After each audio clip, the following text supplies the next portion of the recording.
Breakfast ഒക്കെ കഴിച്ചു കഴിഞ്ഞ് കനോലി കനാലിലൂടെയുള്ള തോണിയാത്ര ഞങ്ങൾ വീണ്ടും തുടങ്ങി. അങ്ങനെ കുറച്ച് ദൂരം സഞ്ചരിച്ച് മറ്റൊരു കരയിൽ തോണി ഒതുക്കി.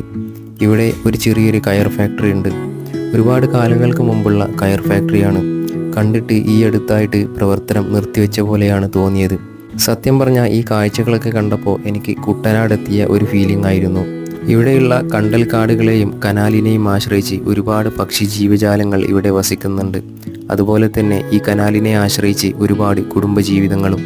അങ്ങനെ ഞങ്ങൾ തോണിയൊക്കെ സൈഡാക്കി അജ്മലിൻ്റെ വീട്ടിലേക്ക് നടത്താൻ തുടങ്ങി. കനാലിനോട് ചേർന്ന് തന്നെയാണ് അവൻ്റെ വീടും കിടക്കുന്നത്.